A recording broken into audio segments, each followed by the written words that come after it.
आपण पाहत आहात आरके न्यूज, बातमी तुमची, आवाज आमचा। व्यक्तीला महाविकास आघाडीकडनं तिकीट देण्यात आलं। खरं तर अतिशय ऐतिहासिक गोष्ट होती की अशा सर्वसामान्य माणसाला की ज्याच्याकडे पैसे नाहीत पण अशा माणसाला तिकीट दिलं हे फक्त महाविकास आघाडीमध्येच घडू शकते। आणि मग सुरुवातीला अगदी सुदर्शन कदम कुठंच नाहीत, 10% आहेत असं वाटणाऱ्या सुदर्शन कदमांच्या पाठीमागे ही ताकद लागल्यामुळे विरोधी उमेदवाराला घाम फुटलेला होता। गल्ली बोळातून फिरायची वेळ आली, प्रचंड पैशाचा महापूर झाला, तरी सुद्धा अजून समाजात चांगली लोक आहेत ह्याचं उदाहरण म्हणून 35,000 पैकी 11,460 म्हणजे 30% लोकांनी आपल्याला मतदान केलेलं आहे। आणि मग सुरुवातीला हे माहितीच नव्हतं की सुदर्शन कदम, जयसिंगपूरमध्ये बऱ्याच लोकांना माहिती नव्हतं सुदर्शन कदम कोण। ज्यावेळी त्यांना समजलं की दानोळी गावचा सुदर्शन कदम आहे त्यावेळी खरा घाम फुटलेला होता।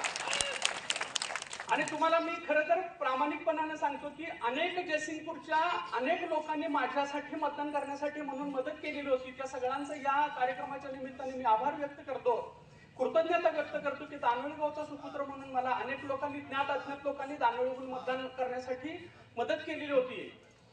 आणि मग राहिला दुसरा प्रश्न की एवढे सगळे प्रचंड पैशाची ताकद, धमक्या सगळं करून सुद्धा माझ्यासारख्या सर्वसामान्य माणसाला एवढा प्रतिसाद मिळतोय। आज सतीश पाटील साहेब पूर्ण जिल्ह्यामध्ये आपल्या या महाविकास आघाडीचे उमेदवार निवडून येण्यासाठी प्रयत्न करतायत। राजू शेट्टी साहेब जीवाचं रान करत आहेत, गणपतराव दादा जीवाचं रान करतायत। आता आपली सगळ्यांची जबाबदारी आहे की चांगली लोक सभागृहामध्ये जाण्यासाठी आपण त्यांच्या पाठीशी खंबीरपणे राहिलं पाहिजे। आणि या महाविकास आघाडीच्या सर्व उमेदवारांना या ठिकाणी अतिशय भरघोस मतांना आपण निवडून द्यावं।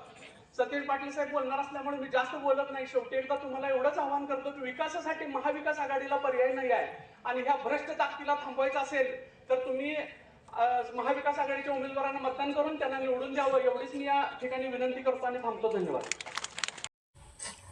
आरके न्यूज चॅनलला लाईक करा, शेअर करा आणि सबस्क्राईब करा।